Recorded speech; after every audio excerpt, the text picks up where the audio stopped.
So I've just finished my last run in the Altra Timp 5, and to be honest, I quite like it. It might be strange coming from a barefoot runner as myself with this max stack height 29mm cushioned shoe, but there's many things to actually like about it. This might be quite different from some of the opinions that you've seen out there already, and a lot of that comes down to fit, and I'll get to that straight away. But let's jump into it.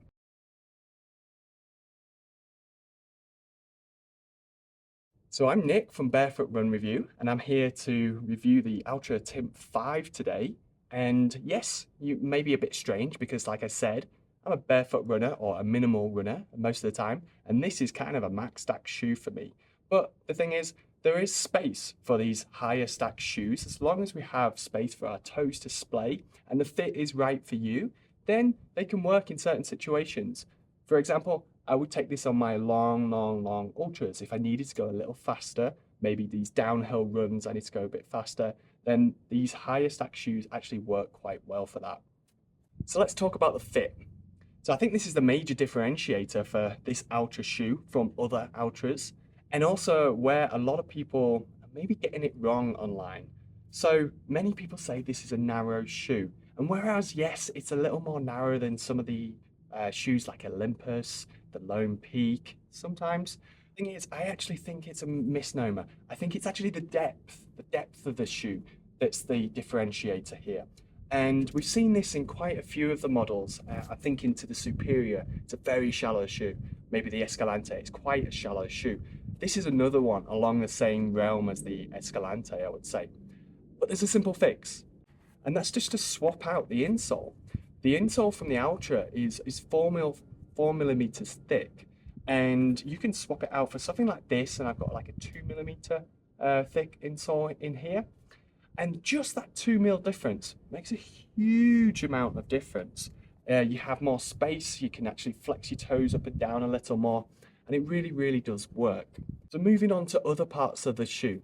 So we're looking into this heel. This heel is pretty stiff. Obviously, I can still press it down. Talking about the heel lock, you've got that second eyelet around there, which really helps if you can put a runner's lace loop in there and pull it tight. I found the heel lock in this absolutely perfect, especially when I can drop my heel a little further in with that thinner insole. So I think the heel lock is really good. And then lastly, let's look at this toe box. You could say it tapers in a little aggressively around the little toe here. Some will have a problem. It depends on your toe splay, so you just got to keep that in mind. And then on the other side, the big toe, I found it had quite a lot of space. I seem to spread my big toe quite a lot. And you know what? It was absolutely fine. It wasn't a problem. So let's talk about the feel of the shoe. What's the ride like? So this is where it differs quite a lot from many of the shoes that I look at. The flexibility is pretty minimal. You see, you get a little bit out of that toe box there. The rest of it torsionally, tiny bit, but not that much at all. And that kind of like puts it on that rocker kind of motion. You can see that the from the forefoot up to the toe, it ramps up there. The thinning out of this outsole or the midsole here, that thins out towards the end of the shoe. And you really feel that at the end. You really feel yourself roll forward. I found going uphill, that's where I found the major differentiator. You kind of just rolled up slightly, kind of onto your toes. And I'll get to that feeling later. But you rolled up onto your toes and it made it feel kind of easy in a way.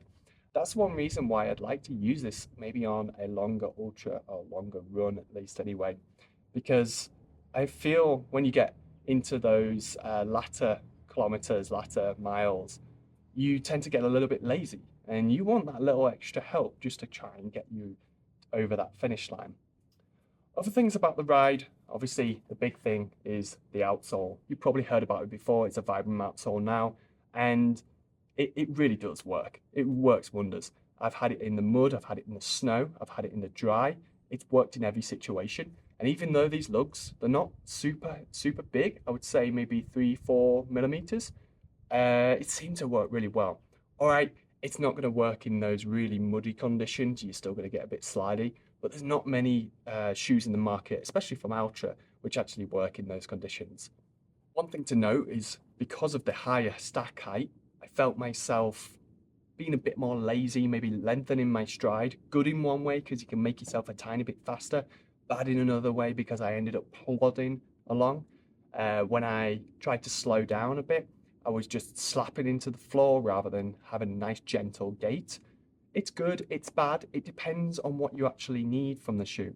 If you're wanting it for your race day shoe or something like that, then yeah, that's great. If you're wanting it for some good training, some training for your feet and your lower legs, I'd say no. Go for something more minimal, something more barefoot. So let's talk about the durability of this shoe. So if you've had the previous version of the Timp 4, you'll know that the durability of that was pretty bad. My wife had a pair, she blew them out in maybe 300 kilometers, came right out the side, and also the outsole, off, completely gone. It was a pretty bad shoe for durability. So what do I think about the Timp 5? So obviously the outsole has changed. It's changed to that Vibram rubber. I would hope that that would last much longer. I've run 50 kilometers, over 50 kilometers now in this pair, and I see no signs of wear at all yet. All of these pieces of rubber are glued down and all affixed to each other, so hopefully you won't get any peeling off that we've seen in other Altra shoes. Then onto the upper. So the big thing was that my wife was actually ripping out the side of this upper, and it was actually closer towards this toe in the forefoot, this side of the forefoot here. You can see that this toe box or the toe cap is wrapped around a little bit further now. This is going to help somewhat, but at the same time, really going to be the materials and the fit that really makes the difference here. So I think that goes back to the depth of the shoe and the width of the shoe again. If you're having issues with it not being too shallow for you, take that insole out, put another insole in, and you'll get a little bit more room around here, and at least you won't be putting pressure through the outside all the time.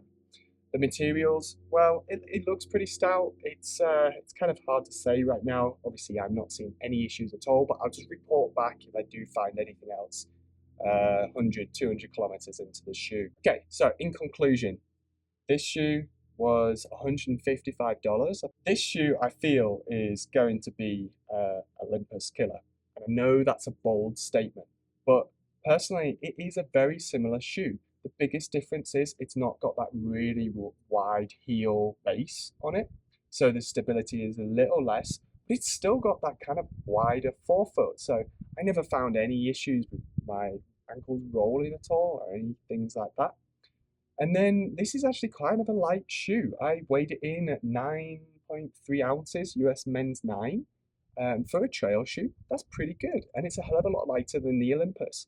So for the extra weight and the extra cost of the Olympus, I would say it's a no-brainer. Why would you not go for this? I'd love to hear your views and your comments. Why would you go for the Olympus over this? Am I going to use this again? Possibly. I'm probably going to look at maybe if I do another 100K, 100 mile or something, I'm definitely going to have it in rotation just to see. So what terrain would I put this on? So I took it in very many different terrains. I took it on some rough, rocky stuff. I took it on some sloppy, muddy stuff, snow stuff, and also just some gentle, easy, sandy trails. And it actually worked really well in quite a lot of those cases. One place I think it kind of excelled, especially for a higher stack height shoe, was in those rocky, rough, agile kind of terrains. And that's because, well, this upper is a little stiffer than other Altras. So it meant that there was quite a lot of lateral stability in the shoe. So you weren't slipping off the side of the shoe. I often find that with Lone Peaks. And also the wider forefoot base just here. I never turned an ankle once, which is kind of a big thing for a higher stack shoe. Yes, I turn my ankles a fair bit in Lone Peaks. They start getting a bit high for me. And then I never really see that in more minimal shoes. But I also didn't see it in this Max Stack shoe either. So I think that's a real good positive.